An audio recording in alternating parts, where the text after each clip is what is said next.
भक्तों, सर्वप्रथम एक अच्छी सूचना।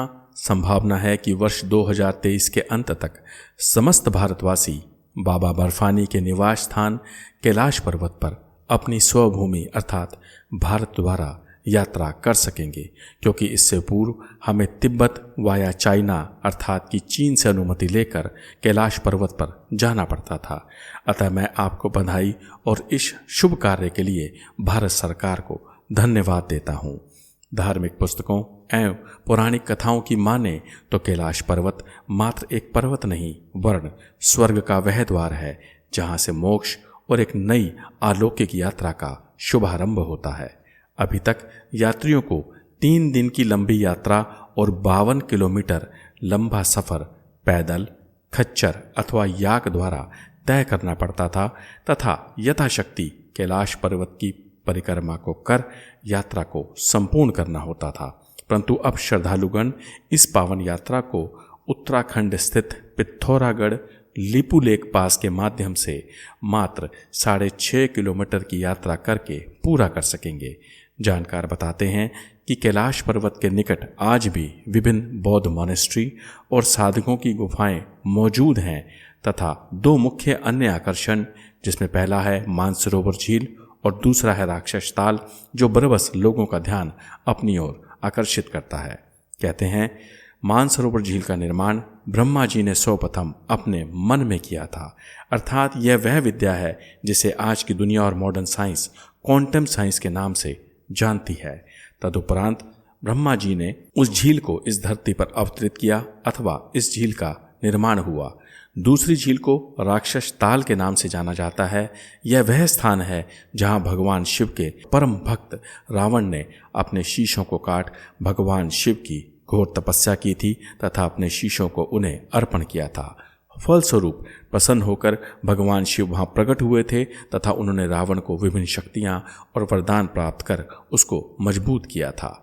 रावण के शीश काटने से उक्त स्थान अपवित्र एवं झील रक्त से पट गई थी अर्थात लाल हो गई थी, जिसके कारण उसे राक्षस ताल कहकर भी पुकारा जाता है। चौंकाने वाली बात यह है कि जहां मानसरोवर झील का जल एकदम पवित्र, निर्मल और पीने योग्य है, तो वहीं राक्षस ताल पूर्णतः दूषित और मलिन है। इसके अलावा मानसरोवर विश्व में सबसे ऊंची और साफ पानी की इकलौती झील है। यूं तो कैलाश पर्वत ढेरों रहस्य, जानकारियां और चमत्कारों से भरा पड़ा है, जिन्हें आप आगे इस वीडियो में जानने वाले हैं। अतः वीडियो में कृपया अंत तक बने रहें। आगे बढ़ने से पहले कृपया मुझे ये बताएं कि पुराणों में वर्णित क्षीर सागर कहाँ पर स्थित है।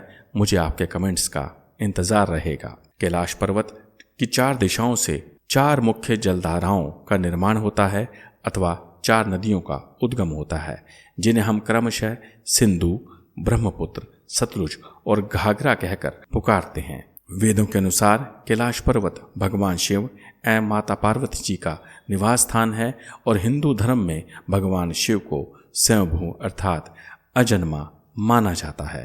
कहने का भाव कि इस संसार, चराचर, ब्रह्मांड और करोड़ों आकाश गंगाओं के स्वामी भगवान शिव ही हैं। उनका ना तो कोई आदि है और ना ही कोई अंत है। वह तो बस अनंत हैं, जो इस दुनिया के एकमात्र सृजनकर्ता और पालनहार हैं। कैलाश वो स्थान है जहां भारतीय श्रद्धालु पूर्ण श्रद्धा भाव और संशयों से मुक्त होकर अपने शीश को नवाते हैं, जबकि कुछ लोग इसे रिसर्च एवं संशय की दृष्टि से भी देखते हैं। यहाँ तक कि अमेरिकन एजेंसी नासा ने भी भगवान शिव के इन चमत्कारों के आगे अपने घुटने टेक दिए हैं। बावजूद उसके वह गुप्त तरीकों से कैलाश के रहस्यों को जानने में जुटा रहता है। जो लोग हमारी तरह पवित्र कैलाश को धार्मिक दृष्टि से नहीं देखते, वह इसे मानव निर्मित विशाल पिरामिड तक कहते हैं। एक ऐसा पिरामिड जो मिस्र के पिरामिडों से अधिक विशाल और अलौकिक है। सच्चे बुद्धिजीवी कैलाश को धरती का केंद्र मानते हैं, क्योंकि जहां हिमालय पृथ्वी के दक्षिण और उत्तरी ध्रुवों के मध्य में स्थित है, तो वहीं हिमालय के केंद्र में स्थित है कैलाश पर्वत और मानसरोवर झील। वैज्ञानिक भाषा में इसे एक्सिस मुंडी भी कहा जाता है, अर्थात वह स्थान जो धरती और ब्रह्मांड का केंद्र है। स्पष्ट शब्दों में कहूँ तो कैलाश पर्वत वह स्थान है जहाँ से लौकिक और पारलौकिक शक्तियों से जुड़ना सुगम दिखाई पड़ता है। जानकार मानते हैं कि चीन अर्थात चाइना ने भी गुप्त रूप से दर्जनों बार कैलाश पर चढ़ने अथवा वहां पर हेलीकॉप्टर इत्यादि भेजने की कोशिश की थी और उसके सभी मिशन सदैव निष्फल और आत्मघाती साबित हुए। समस्त दुनिया इस विषय पर गुपचुप तरीके से शोध एवं चर्चा तो करती है, परंतु कभी भी खुलकर कैलाश का समर्थन नहीं करती, क्योंकि सच्चाई को मान लेने से अथवा दो शब्द कहने से सत्य, सनातन धर्म और हिंदू शक्ति को बल जो मिलता है। परंतु सत्य तो अटल है, जिसे आप अनदेखा तो कर सकते हैं परंतु कभी नकार नहीं सकते। हिंदू धर्म ग्रंथों के अनुसार भगवान शिव का वास और धन के राजा कुबेर का स्थान भी कैलाश पर्वत ही है। इसके अलावा बौद्ध और जैन अनुयायियों के भी अपने अपने मत एवं विश्वास हैं। सर्वविदित है कि महाभारत युद्ध के उपरांत पांचों पांडवों ने द्रौपदी सहित कैलाश मार्ग से मोक्ष एवं स्वर्ग प्राप्ति हेतु आगे गमन किया था, परंतु नियमों के अनुसार केवल एकमात्र युधिष्ठिर ही यात्रा को पूर्ण कर इस मार्ग द्वारा स्वर्ग तक पहुंच सके थे। अन्य सभी की पहाड़ी से गिरने अथवा विभिन्न कारणों से मृत्यु हो गई थी। यही कारण है कि कलयुग अथवा किसी भी युग में केवल वही मनुष्य कैलाश के निकट अथवा उस पर चढ़ सकता है जो पाप, रोग एवं दोषों से पूर्णतः मुक्त हो, अर्थात जिसने पूर्णतः एवं अध्यात्म के उच्चतम स्तर को प्राप्त कर लिया हो। इसके अलावा तिब्बत के एक बौद्ध गुरु अथवा तिब्बत के बुद्धा कहे जाने वाले मिलारेपा ने भी 11वीं शताब्दी में कैलाश तक पहुंच वहां तपस्या की थी, जिनकी कथा बड़ी ही रोचक और रहस्यपूर्ण है। अगर आप उक्त कथा को सुनना चाहते हैं तो कृपया कमेंट बॉक्स द्वारा मुझे सूचित अवश्य करिएगा, क्योंकि अधिकतम कमेंट आने पर मैं एक डेडिकेटेड वीडियो बना आपको पेश करूंगा। हाँ, इतना ज़रूर कहता हूं कि मिलारेपा की वह कहानी काफ़ी अच्छी, बढ़िया और सुनने लायक है। जानकारों का मानना है कि कैलाश तक ना पहुंच पाने के एक नहीं वरन अनेकों कारण हैं, जैसे वहां मौजूद विचित्र और भीमकाय जानवर, गुप्त शक्तियां और विभिन्न तरह के जीव जो आपके वहां पहुंचते ही विभिन्न रूपों में आकर आपका रास्ता रोक लेते हैं, और ना मानने वालों का अंत अक्सर भयानक ही होता है। यही वजह है कि जिद कर सैकड़ों लोग कैलाश तक आ तो जाते हैं, परंतु कैलाश की ताकत के आगे उन्हें अंततः नतमस्तक होना ही पड़ता है। इसके ठीक विपरीत जो मनुष्य पुण्य आत्मा है, अर्थात जिसने मोह माया और स्वार्थ को त्याग दिया है, वह आज भी कैलाश के निकट बनी कंदराओं अर्थात गुफाओं में दशकों से साधना में लीन है। जानकार बताते हैं कि वह आज भी टेलीपैथी यानी कि अपनी मानसिक तरंगों द्वारा विभिन्न ऋषि, मुनि एवं गुरुओं के संपर्क में हैं और उनसे संपर्क साध और उनसे ज्ञान के दिशा निर्देश ले अपने जीवन को यापन करते हैं।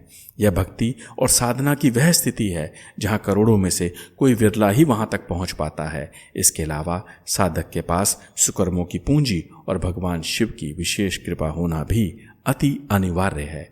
विद्वान और गुणीजन बताते हैं कि सुबह 3:30 बजे से लेकर सुबह 5 बजे तक अनेकों बार कैलाश पर्वत के ऊपर तेज प्रकाश पुंज एवं रंग बिरंगी रोशनियों को देखा गया है, जिसे मॉडर्न दुनिया एलियन अथवा उड़न तश्तियों की संज्ञा देती है, अथवा कुछ लोग उसे यूएफओ एक्टिविटी के नाम से भी जानते हैं। जबकि हिंदू मान्यताओं के अनुसार इस समय को ब्रह्म मुहूर्त अथवा दिव्य काल भी कहा जाता है। वह समय जब विभिन्न देवी देवता और अलौकिक शक्तियों का स्वर्ग से कैलाश पर आवागमन होता है। शिव महापुराण एवं अन्य ग्रंथों में भी दिव्य काल अथवा ब्रह्म मुहूर्त का विस्तृत वर्णन मिलता है। माना जाता है कि कैलाश पर्वत कभी भी स्थिर नहीं रहता, वह अपने आकार और स्थितियों को हमेशा बदलता रहता है। यही वजह है कि उस पर चढ़ने वालों को हमेशा भयंकर मौसम के तुरंत बदल जाने और दिशा भ्रम का पूर्ण भान होता है। बड़े से बड़े उपकरण और यंत्र भी कैलाश पर आकर पूर्णतः निष्क्रिय और विफल हो जाते हैं। वैज्ञानिक और शोधकर्ता यहाँ तक मानते हैं कि कैलाश पर एक गुप्त बिंदु है जहाँ से लगातार रेडियो एक्टिव उत्सर्जन होता रहता है, परंतु वह कहाँ है, कैसा आता है, कितना आता है और क्यों आता है, इसका जवाब किसी के पास नहीं है। और ऐसा इसलिए है क्योंकि ये शिव की माया और शिव का कैलाश है, जहाँ शिव के अलावा किसी और की चलती तक नहीं। यहाँ आने के लिए बड़े बड़े देवताओं को भी शिव से आज्ञा अथवा अनुमति लेनी पड़ती है। परंतु वर्ष 2014 में रूस की एक संस्था, जिसकी टीम में तकरीबन 12 लोग थे, ने ज्ञान अर्जन और कैलाश के रहस्यों को जानने हेतु कैलाश पर्वत के निकट जाने का साहस किया, जबकि वह बखूबी जानते थे कि उनके साथ अंततः क्या होने वाला है। रूसी होने के बावजूद उनकी भगवान शिव और हिंदू धर्म में गहरी आस्था बताई जाती है, जिसके चलते उन्होंने इस कार्य को अंजाम दिया। चीन के रास्ते जब वह लोग कैलाश के निकट पहुंचे तो उन्होंने वह अनुभव किया जो कैलाश पर शिव की शक्ति और विशेष प्रभाव को उजागर करता है। उन्होंने पाया कि जो जो वह कैलाश पर्वत की ओर बढ़ रहे हैं, त्यों त्यों उनके हृदय की गति बढ़ने और शारीरिक क्षमताओं के कम होने का उन्हें एहसास होने लगता है। 2 मिनट चलते ही उन्हें रुककर बहुत लंबा विश्राम लेना पड़ता है। लगता है वह खुद को तैयार कर रहे हैं और कैलाश पर्वत से आगे बढ़ने के लिए उससे क्षमा याचना और आज्ञा मांग रहे हैं, जो कैलाश पर्वत उन्हें जल्दी से प्रदान करता दिखाई नहीं पड़ता। उन्होंने महसूस किया कि पर्वत से आती कोई अदृश्य शक्ति, जैसे आप प्रकृति कहें, वातावरण या फिर कुछ और, आपको लगातार आगे बढ़ने से रोकती है, मानो कह रही हो कि आगे मत बढ़ना और तुम वापस लौट जाओ।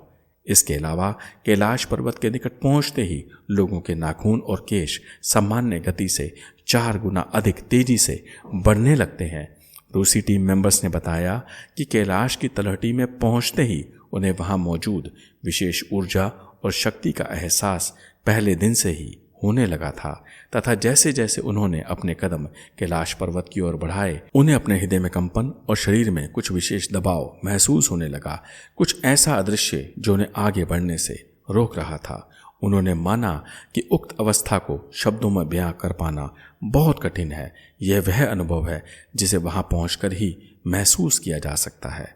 कम शब्दों में कहूं तो बिना कैलाश की आज्ञा के आप तिल भर भी आगे नहीं बढ़ सकते। लगता है कोई आपको सामने से पीछे धकेल रहा है। उन्होंने बताया कि कैलाश पर्वत अथवा उसकी परिधि में एक विशेष चमत्कारी ध्वनि, जिसे हम ओम कहते हैं, को साफ साफ सुना जा सकता है। परंतु सत्य ये भी है कि इस ध्वनि और अनुभवों को समझने के लिए व्यक्ति को पाक साफ और आध्यात्मिक रूप से मजबूत होना अनिवार्य है, वरना आपकी स्थिति विरोध और असमंजस में फंसे मानव से अधिक और कुछ भी नहीं होगी।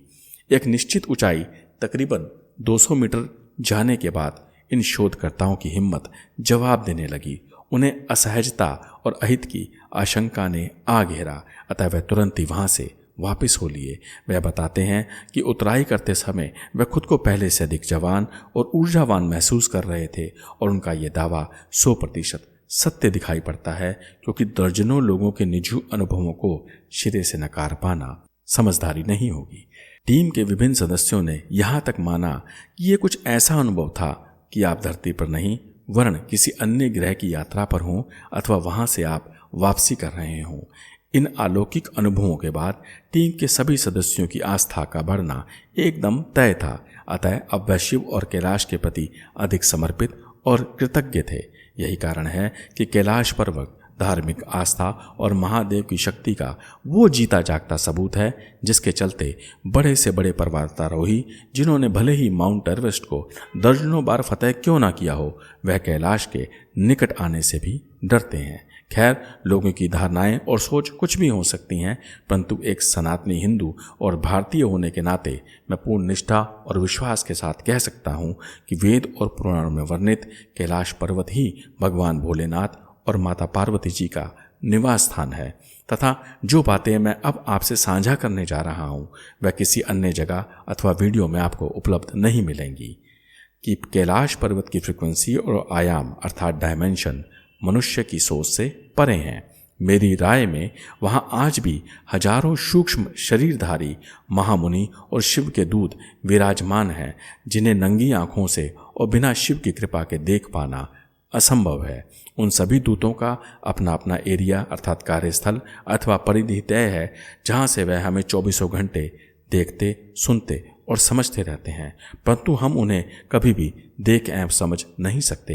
यह उच्चतम आयामों वाला लोक है। यही कारण है कि पांडव, युधिष्ठिर और मीला रेपा से जुड़ा कैलाश का यह सफर एजेंसी नासा और रूसी शोधकर्ताओं की समझ से परे है। परंतु जो मनुष्य शिव जी को दिल से ध्याता है, बाबा में पूर्ण आस्था और विश्वास रखता है, उसका मन ही देवालय और अंतःकरण कैलाश बन जाता है। वो कैलाश जहाँ भोलेनाथ सदैव 24 घंटे और 365 दिन विराजते हैं। अगर आपको मेरी वाणी मिथ्या लगती है और अगर आपको लगता है कि आपको शिव जी में जरा सा भी विश्वास है, आस्था है, आप भगवान शिव से प्रेम करते हैं, तो कृपया एक बार अपनी आंखों को बंद कर कर भगवान भोलेनाथ का ध्यान करिए। मैं वादा करता हूँ आपसे, ये मेरा दावा है कि वह आपको साक्षात रूप से अपने मन के अंदर बैठे दिखाई देंगे। आशा करता हूँ आपने उनकी छवि का अनुभव अभी कुछ क्षण पहले अवश्य किया होगा, क्योंकि जो भी भगवान शिव को मन से पूछता है उसके लिए शिव तुरंत कैलाश को छोड़कर दौड़े दौड़े चले आते हैं। अभी बीते हफ्ते शिवरात्रि वाले दिन मैंने स्वयं साक्षात भगवान शिव जी के दर्शन किए, जिसकी संपूर्ण जानकारी इस वीडियो में है। यह आपको एंड स्क्रीन अथवा डिस्क्रिप्शन में भी मिल जाएगी। आप चाहें तो इसे देख सत्य को जान सकते हैं। अगर आप कुछ अतिरिक्त जानकारी चाहते हैं तो कृपया बेहिचक हमें कमेंट कर कर सूचित करें तथा चैनल को सब्सक्राइब, नोटिफिकेशन बेल को ऑन और वीडियो को लाइक, शेयर एवं कमेंट अवश्य करें। इसके अलावा आप स्वेच्छापूर्वक धर्म और चैनल की बेहतरी के लिए हमें सुपर थैंक्स एवं चैनल मेंबरशिप द्वारा सहयोग कर सकते हैं। मेंबरशिप लेने पर आप प्रति माह एक प्रश्न पूछ हमसे अपनी निजी, प्रेम, वैवाहिक और कैरियर संबंधी समस्या का हल एवं सुझाव प्राप्त कर सकते हैं। शिव आपका कल्याण करे, यही मेरी महादेव से कामना है। हर हर महादेव, हर हर महादेव, हर हर महादेव।